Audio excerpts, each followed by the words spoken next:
All right, welcome back and thank you so much for staying with us. You're watching TV47 Breakfast. If you're just joining us, I want us to shift gears now, but you're still going to maintain the election countdown. It's August 11. That is exactly 1 year away from the August 2027 general election window. So this morning, I want to dissect the psychology of fake news. What does it do? And how AI, deepfakes, misinformation has evolved, especially since 2022. And who better to have this conversation with than John Wambugu, who is a familiar face on the show.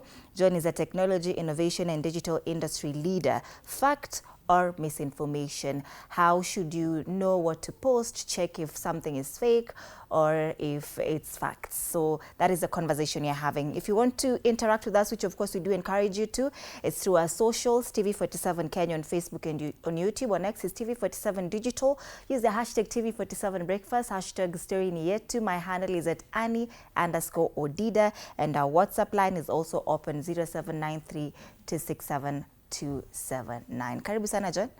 Thank you. How are you? Very well. It's a bit cold. I was telling you earlier, but tunashukuru. I was thinking you were going to, shy away from saying how cold you are this morning. I found you shivering. Yes. No. It's a cold morning in Nairobi. You do agree. But, when we talk about, deepfakes, AI, misinformation, how would you analyze this evolution from 2022 up until 2026? Right. So thank you. Thank you again for having me. As technology changes, one of the things that we really have to consider is that seeing is not just believing. We used to always say that seeing is believing. Yeah, we always used to say that seeing is believing. Yeah. But in this technological era, you have, an AI is part of that technological change and era that we are in. You really have to start looking at verifying and taking a pause at different things and actually taking some time before you actually do something. So that's one of the things that I can say that has greatly shifted from when what you'd see is actually what you take to the bank. You really have to start then verifying. At a time also that we have seen that every person, if you have a mobile phone, you become a publisher. Every person is publishing. In a matatu, someone is sharing something. In the house, in a WhatsApp group, every person is actually sharing something. So I think that's hence this is a very, very good conversation, especially as we count down towards August 10th, 2027. All right. So what would you say is the current state of voter readiness when we're talking about fake news? Are we ready to counter fake news? Are we ready to, address this? Are we ready to understand? Are we ready to, just do away with fake news and, encourage AI literacy especially? I'd not even say that because you see, being ready means that, it's like you're waiting for for you to be told on your marks, get set, go. But I think it's something that is constantly evolving. And that means that especially heavily on media, traditional media or media that is then trustworthy, I think the thing that will be very, very valuable moving forward, especially is the source of information. And especially within the media where people now will be saying, can we actually trust you? Trust is a component. Trust will be of so much value moving forward. The other bit that will also be very critical is judgment. If we leave it to technology to judge it for us, at the end of the day, then we lose our human touch. So I think more importantly is that the different disciplines, they can be institutional, they can be government, they can be media. I think there has to be a lot of education towards citizens in terms of actually taking a pause and verifying information. So to answer you, yes. Are we saying that we are ready? We can never be ready, but I think we can be prepared. And I think that's what then we actually need to do. Yes. So looking at it, you'd say that we are sort of prepared for this wave of AI deception heading our way, because we clearly can see it already. We've seen it in 2024, and especially 2024 was the rise of, AI, fake information, deepfakes as well. So what you're saying is we are really prepared for this wave of AI deception coming our way. Yes, and one of the things to also remember, and is that just because something is actually viral doesn't mean that it has actually been verified. So as much as we're talking about being prepared, it is important for us to take what I can call then almost like a 4-part, 5-part step in terms of information comes to you. One, you have to be sure that you have to understand then who's actually saying this before you actually tap to share, before you actually tap and you contribute to what we see as forwarded many times. You have to understand where is that information then coming, who is actually saying that particular bit, what exactly is being claimed, because everything before verification is a claim, right? So that's very, very important for the masses to actually understand that. When was it created is also very, very important. Is it like an old photo? Because now we've seen where an old photo can come and looks very, very new. Where is the evidence? So it's also important for all of us to start trying to verify and ask ourselves questions of, okay, so I've got this particular video or photo that has been sent to me. Where is the evidence? Just take a pause and actually then think about that. The other bit that we actually have to do is also then, why then am I being pushed or being asked to share it immediately? Because a lot of the people will actually share something because they believe in it, or almost have sort of, they are leaning towards it as seeing it as truth. So then you see that you actually then need them to actually then share it. The other bit that then you actually people also share something very well is because of the emotional trigger. If it triggers something emotionally to you, then you actually want to actually share. So those 5 steps that I've actually outlined is very, very critical when you're coming then to being able to actually use to share information. Lastly, it is also very important for us to remember that the platforms we are in, whether they'll be your Facebook, your TikTok, your WhatsApp, at the end of the day, they're not newsrooms, Yes.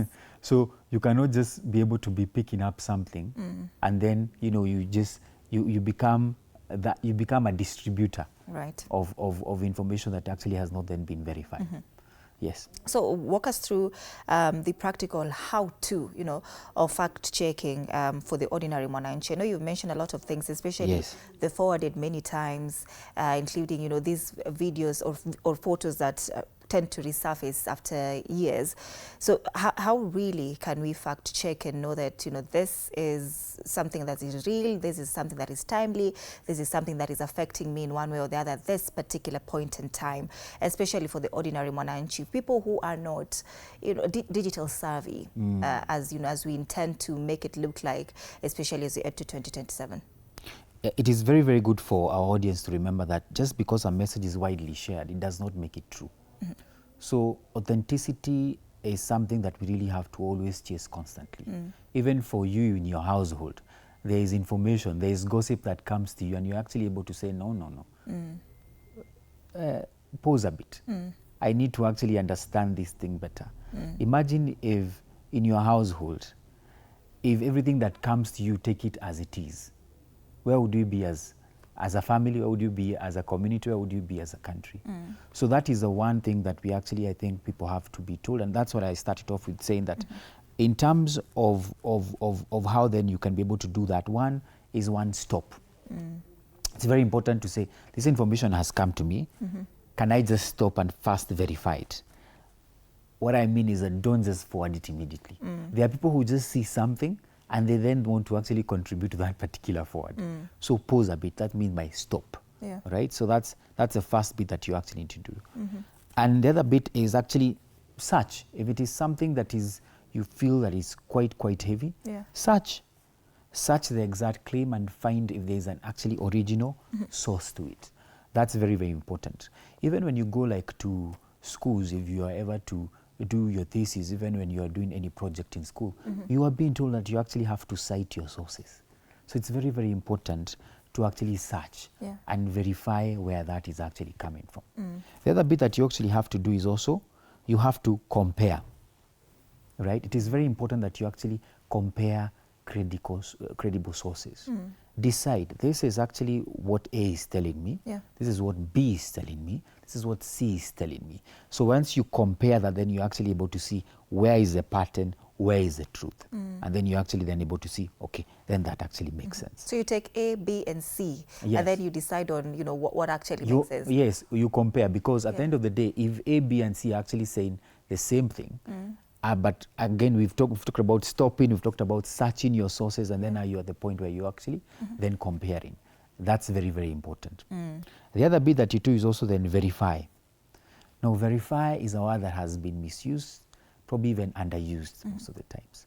But let me tell you, you need to actually be able to verify. And what verifying means is that you're checking existing statements, you're checking official records, you're checking statements, you're checking what you call independent fact checkers, right? Has that been reported by a well-renowned media houses?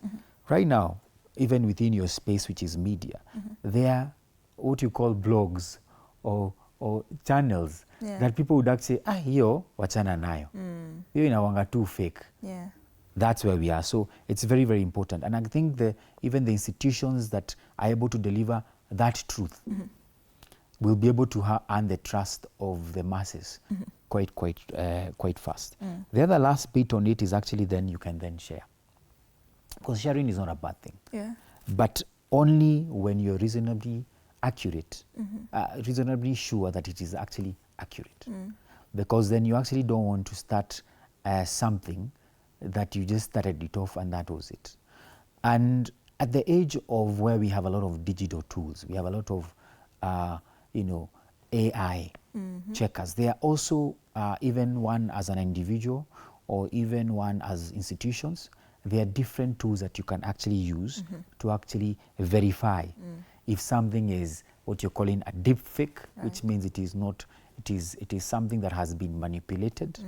And probably then we can be able even to outline some of these particular tools, whether you are an individual, whether you are a media house, whether you are someone who just wants to actually verify. There are existing technological tools again, which can actually then be able then to help you with that. Let's pick up from that point. You know, these digital tools and platforms that especially we can use as an entire nation to run these images, especially the reverse image search, these AI images to find out if it's real or not. Walk us through these digital tools. So some of those particular ones are I'll call them signals. All right, they're not absolute proof, but they're just signals. Because what is actually happening also is that fake evidence can actually be made true by these tools. But on the same counter is that actual evidence can actually also be made fake. Right? So it is very, very important to also look at the particular tools that have been verified that I'm using. Top of my mind is something that we call Google Synth ID. Google uses the Google ID then is for most of the people who are using Android on their phones or they have Google on their phones. They can actually be able to actually use that. And what it does, it puts a digital watermark in every image to say that this has actually been AI generated or this is actually something that has been manipulated.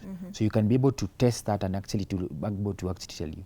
But beyond it not having that particular watermark, then at the end of the day, there are also other tools that don't have to leave a certain watermark to it. And I think you've also seen these days when you're sharing an image, it will almost say that this is AI generated. Right? So that becomes that. But there are also other tools that people are using that then actually do not then leave that particular watermark behind. And what you can actually use for that, for example, a lot of journalists like yourselves, a lot of the media houses are using something called Hive. So Hive AI is something that can be able to scan quickly everything that you've been able then to go through, and actually then decide that you can actually, it is much quicker. You can actually then be able to verify. It doesn't use a watermark, but what happens is that you can actually be able to put any image and it will give you a nice thorough check to actually tell you whether it is a deep fake or however it is. And this, it can be able to analyze audio, it can be able to analyze imagery, it can also be able to analyze video. The other one that is very effective, one of the best fact checkers that was, that is actually being used very widely, and is very credible, especially for people who do a lot of investigative, even journalism, is something we call InVid Verify, right? InVid, or you can call it stroke we verify. So that one helps you where you can be able to reverse image searches. So that means, what that means is that if, for example, an image has been, it's a full video, that particular platform, that particular application can be able to reverse it and actually disintegrate it into small, what you call video threads, and you can actually then be able to say, okay, by the way, you're also, it is almost taking you back to the source. So you're able then to trail where the manipulation then was done. So those are some of the tools that you can actually then be able to use it. And there are of course more that I'm coming up, but top of my mind, those three are being used quite widely. Yes. You know, when you're talking about all these tools that can be used to fact check and find out if videos, photos are real or fake, I'm thinking about somebody who's lazy, for lack of a better word. Of course. Do Kenyans really have the time, to sit back? I know you said stop and think, but is there time for that? As you can, if you can analyze it, just looking at the common mananchi, our trends, how we operate, are we willing to sit down and, for example, go on Hive or InVid, as you mentioned, and upload a video, upload a photo, just to find out if this is indeed real or fake? Because we do thrive in spreading misinformation as well, especially the youth of today. So are they ready to sit down and do all that? Very good question. But at the end of the day, remember that old saying that I think the first president used to say, that our people perish, even it's actually even been stated, that we actually need to remove arrogance, or not arrogance, ignorance, sorry, from the population. It is, I'm not saying that at the end of the day, when of course even I get a picture, then I'm starting then to think of all these particular things. That's where we are. But I'm saying it is also important that our citizens are also responsible. Because being responsible for you means that you're also impacting that a bit of responsibility to the children also, to the people who are saying, okay, I took this and I actually verified it. Along a while back, especially when you looked at how even through our generation, one of the things that we used to go heavy through, especially even the 90s or even coming to the 2000s, or something that was called camera tricks, where people would say, that one is a camera trick. That one is actually a camera trick, right? But that then changed now what we, to a point where almost like the last 2 decades, and everyone started saying, that picture is fake, that is photoshopped. Right.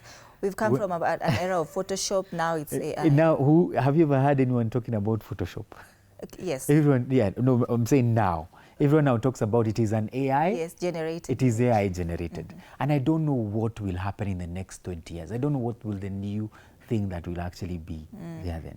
So what am I saying is that it is important for our citizens to actually be able to be responsible. That's what I am saying. Be responsible for what you're sharing. Especially, and I repeat, where every citizen now, right, every member of the population has become a publisher, has become a journalist like yourself. They just want to publish and keep on pushing a lot of that. It is important to take a pause, at least do that at the very least.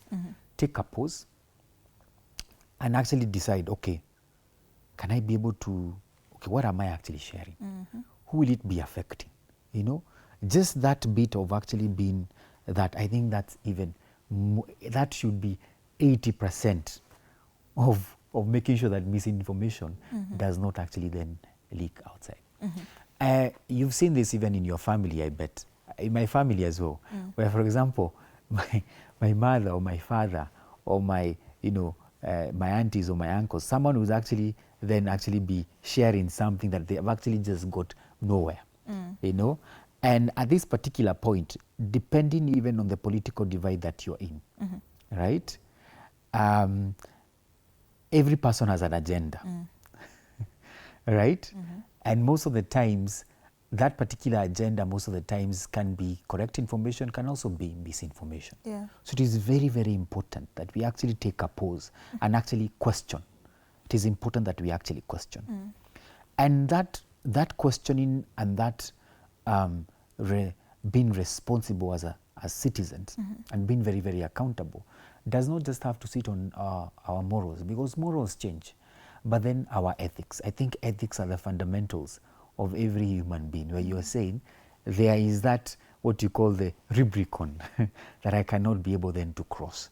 So that's what I am saying, that I know the tools that are there at times are just too much, right? You don't even have the time to actually, you just want to share it and be the first person to have reported it. It's almost like you're the person who has reported that breaking news. And I think we are at a point where we have been very, very excited. So tone down a bit, tone down that excitement a bit, and actually say, okay then, you know what, I take a pause, let me verify this before I actually forward it. If it sits on your phone, all right, if it sits on your phone, on your, or whatever medium it has reached you, whether it's going to be WhatsApp or any other social media platform, and you don't share it until it is then verified, then you've done your due work as a citizen. Yes. Now, you know, we're talking about how to do a reverse image search, especially on photos, on videos. We've mentioned things like Hive, Invid. And I'm thinking about how to verify statistics, because now we are getting into a point where we are going to see a lot of numbers making rounds on social media, across TikTok, across, you know, Facebook, across X. So really, what are we using now to verify if, you know, this is really a verified statistics, if it makes sense, or do we still now use the same digital tools like Hive, Invid, or are there ones that, you know, are specifically for statistics? I'd say start with those ones, because you see, of course, media houses like yours who are who are established, of course you do have other tools that you actually then use to be able to verify that particular information. But otherwise, if you didn't, most of the times, a lot of the media houses would be every day giving apologies and disclaimers about something that was published. But for the citizens, that's what I am saying. One of the things that is actually an easy tool that you have, I think that would be then, what I'm saying, then your Google Synth ID. Because that one is on every phone. And actually, even, you see, even these days, you can take a picture and verify what something is called or what something has been written. That is also present in that. But so in terms of media houses and in terms of institutions of data and you know, and statistics, I think they are actual tools. Yes, you know, us, we are actually privileged because we can verify this before we give it to the public. But this whole conversation is really to try and help, you know, the common Mwananchi watching us this morning, how they can just verify, you know, their sources. But we're talking about you know, terrestrial, us as TV. We are on the privileged end. But how about other sources of, you know, news aside from terrestrial that, you know, Kenyans can now use to get news and verified news from? Because you're in an era of, you know, social media. Everyone is trying to make news, as you say. We have a lot of bloggers who, you know, seem a little bit trusted. But now, aside from terrestrial, how can, you know, Kenyans now verify news? And that's what I was saying, as you pause before you share it, always then remember, if I do not watch it on TV47, because it's always verified, then really and truly there is something actually that is missing. And I think you've actually seen over time where some information becomes very viral. You know, it's entertainment to actually share it.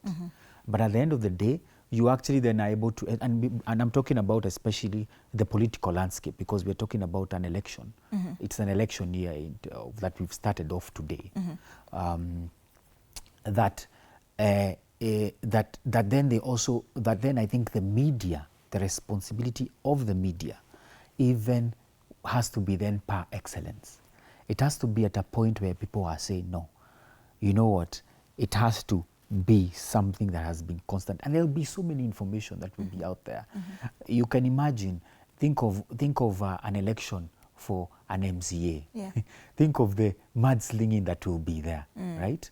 Now imagine at the end of the day, we need then our media, right, to be guardians, to be what you call sentinels, to say that we are the last line of defense of actually saying that this is actually not real news. And if it was not reported, it was not reported to that particular point. Can you be able to overly 100% say that you'll barricade a lot of this misinformation sieving through? Not at all. Honestly, not at all. But what we are saying is that, and I think that's what even as a media, as we sit here, and that's what we are telling every citizen out there, pause and actually decide, before I share this particular video, one, who is it affecting, right? Two, really and truly, does it, because you have to question it, you know, like every other decision that you make, you know, as I told you, and when people come with a lot of information, even when your child comes home with a lot of information, maybe they've been beaten, or they say that something has happened out there, or like, you know, they've seen something, they've seen someone steal, you know, you just don't take what they've just told you there. You need to actually verify, right? And that's what I'm saying. Those fundamental ethics, those fundamental characteristics of us as a people and how we live from the family unit, that's the same thing we actually cascade up towards this other than information. So I think for me, that's a clarion call to each particular person in this country and even beyond, that we really have to take a bit of a pause on things and actually take time and say, hey, by the way, I am a critical and I am a creative thinker. What then is actually this information? What is it telling me before I actually be able to forward? Yes. Let's talk about the role of social media, you know, ahead of 2027, because you see the platforms like X, Meta, TikTok, sometimes they do moderate content that go against their guidelines. So are they doing the same for political content? Should they do the same for political content? Say if somebody wants to share something that is, you know, a deepfake video of a politician saying something that they didn't see. So do you think platforms like this should now come into place and also moderate political content during this time? Certainly, Anna. It's very, very important, because at the end of the day, you as media, you know, institutional media, there is only as much, of course, that you can actually be able to perceive and actually be able then to sieve out. But in terms of platforms, because they're a great point of distribution of all this information, it is important that they are able to upgrade, their transparency, they improve on that, their accountability systems, their reporting systems, where you actually are saying that this is actually not and I've seen Meta, for example. Meta is what owns then Facebook, WhatsApp, and even Instagram. They've actually are making quite an attempt where they even, for example, if you go to that Meta on WhatsApp and you generate something, it comes up with something that is written Meta. Now, what people don't know, even if you crop it out, that track is still within the pixels, what you call the pixels, or the DNA of that particular image or video or audio that you're actually then sharing. AI labels are good. They are deterrent. Because what happens is that it is the same way someone can come to try and steal your house. And as they come towards your gate, they see a big sign written Umbwa Kali, right? When they see Umbwa Kali, the first thing they'll say, I don't want, even if I cannot hear any dog barking, I don't want to actually take a chance. So having those things that are written AI, you know, AI generated, has been yes, AI generated, for example, or like has been or maybe even, I'm not saying manipulated, but we need to also see things like that. Like you say, like, you know, it has been, or there's a second layer of AI on it. Those labels are very good first layer deterrents. And also the other thing is also a lot of these platforms then also have to collaborate with the fact checkers. Fact checkers means different institutions. There is the media, for example. There is government also. You know, that is also very, very important to actually then be able then to do that. Yes. John, I want us to now level with our viewers. You know, when you're talking about things like AI, of course, we mean, you know, computers, mimicking human intelligence, things like that.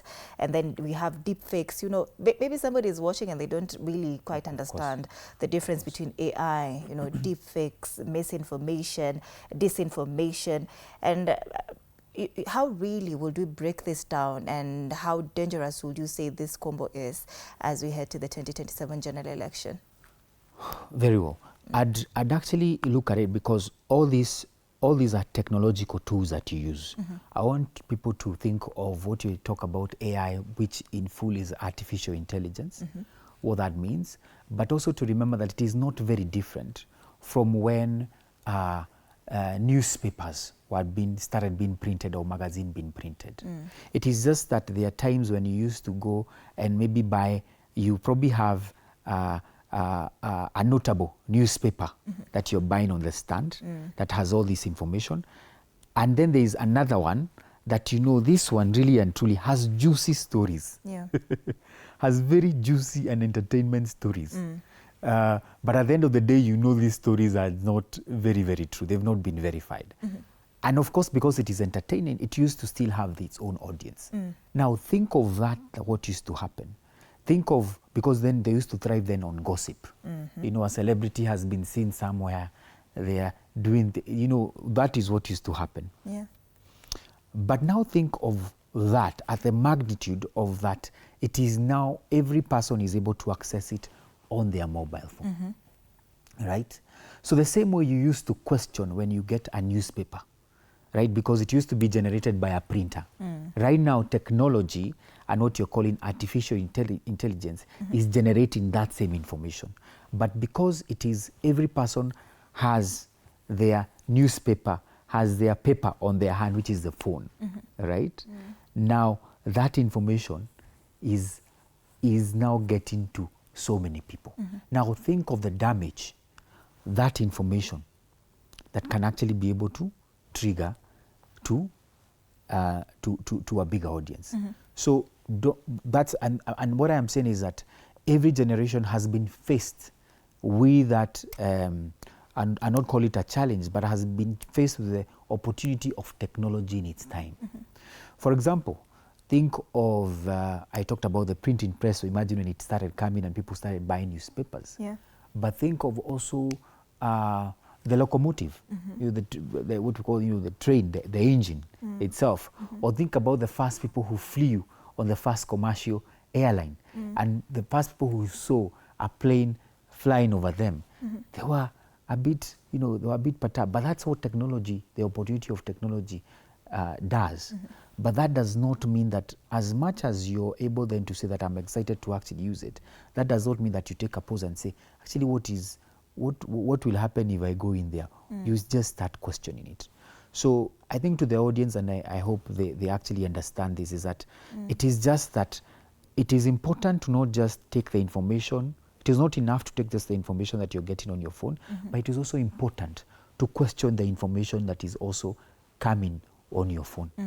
And I think that's where I really want us to actually then be able then to start understanding that you're not just then used as a person who's just a distributor of information. Might be fake, of course some might be the truth, But at the end of the day, you're not just being broken down to just being a person who just spreads out this kind of information. Yes. By any chance, do you think that these digital platforms, social media platforms, could polarize voices ahead of 2027 with everything that you talk about, that people should not be used as tools to spread information? So I'm thinking, if you're talking about a particular information, the one you're spreading for your preferred candidate, yes, and I'm also spreading information on for my preferred candidate, then do you think the use of now these platforms that are Kenyans are using the most, X, TikTok, Facebook, that they will be used to polarize voters? Of course it will, and in a big way. And that's should scare us a bit. Because what you'll see is that a lot of reputations will be damaged, of people, of your relatives, of your family members, of kingsmen, of people you grew up with. And you'll be like, apana, lakini hafanyangi hivyo, wanadanganya. But already that information will actually be out there in the world. The other thing is also, there will be a lot of false perceptions that will be created, right? And also another thing that misinformation will do in this whole confusion is that it will start undermining the trust of institutions greatly.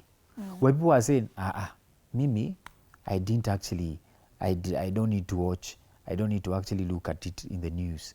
I actually don't need to go to TV47 to actually have a fact check on it. Yeah.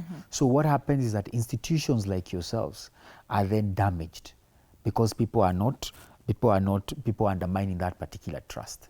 The other bit that I see as one of the huge impact that you've highlighted is that then the overall is that people will be influenced in how they actually understand how an election is meant to actually be carried out. Because people will be, like what will become is that, and I think it's Einstein who actually mentioned this, he said, when technology takes over, we most likely will become a generation of idiots. Where at the end of the day, we are being just what you call in media, we've been primed. We are being just pickers and takers of all this, and we're just being used as zombies to actually just push and generate more information. So it will influence how people are able to say, how is this particular election then carried out? And what is the output of that?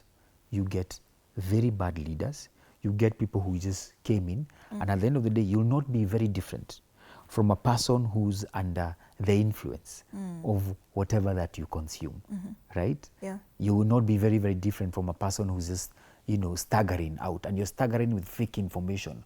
All you're doing is actually being able to do that. And all you'd have actually done, is actually taken a pause and said, okay, I'm hearing they're talking about my neighbor this way, but I know my neighbor. I've known my neighbor for 20 years, really and truly. Can they actually do that? I need to actually verify. I need to take a call and actually ask them what is actually happening.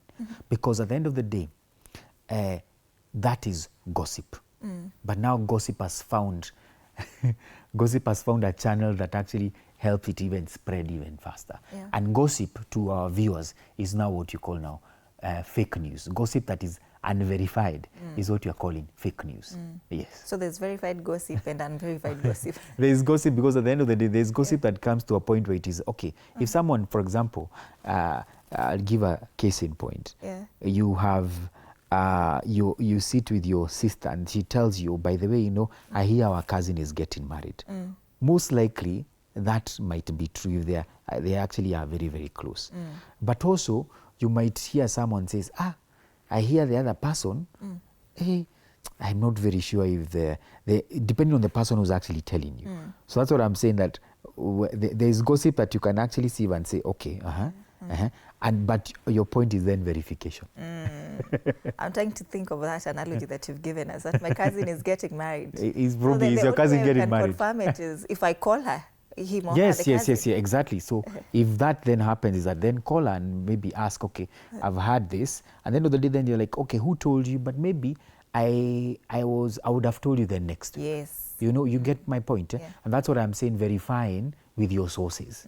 It is important to actually go back to the source and verify those particular things. Right. Yes. Perhaps do you think there should be regulation of AI? Because I know there was a bill like that by Senator Kari Nyamu to regulate AI to fix things like this, things like AI, the spread of deepfakes and misinformation and disinformation, just to protect the images of victims, people who've fallen victim to these things. So perhaps do you think there should be regulation of AI? With everything, not just AI, and everything has to be checked. Imagine you come to your house, right? And what happens is that you leave your kids and you tell them, you know what, you can access every room there is to this house. You can go to your bedroom, you can go to my bedroom, you can actually even take the TV, you can go to other things, you can go to sites that you're actually not meant to be allowed to actually do that. What kind of world? And I want us to think, as we think of how we look at a country as this big scale, I want us to look at the decisions then we make to your own family setup. If those decisions, you're not making those decisions in your own family, right, in your nuclear family, in your own extended family, then what makes you think that those are things that should also be then be pushed out there in the public? That's basically, and those are the ethics. That's what I'm talking about, ethics. Because morals change, but ethics are the fundamentals that you actually, these are your DNA. They are your, what you call, they are your North Star. So, yes, I do believe that there has to be regulation of everything, because much of everything then is dangerous. It becomes poisonous. If it is not verified, imagine what world then we'll actually then be living, where now someone even does a video of you as and probably you are even in another, you're reporting different news, you're in another media house, and even your colleagues are asking, hiya, what has happened? She didn't even tell us she was moving. So it is important that we are actually able to regulate, but also regulation does not mean that you're able then to stifle, to really choke it out and say nothing like that, because we have to allow room for innovation, because that is innovation. And innovation is very, very healthy. So control is good, but not when it is overstretched. It is important to regulate, just the way you raise your kids. Remember that old saying that you raise your kids in the way of right, because at the end of the day, they will never depart from that when they actually are grown. So it's very important. That same way, that's how we need to handle our institutions.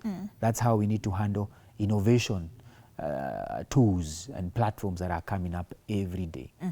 Yes. I know there's that fear, that this might stifle voices of, the Kenyan people if, for example, AI is regulated, and then, they'll be fearful on what to post, what to say online. But then as we wind up, as we come to a close of this conversation, then what would you change, about the digital space as it is, and as we look forward to the 2027 general election?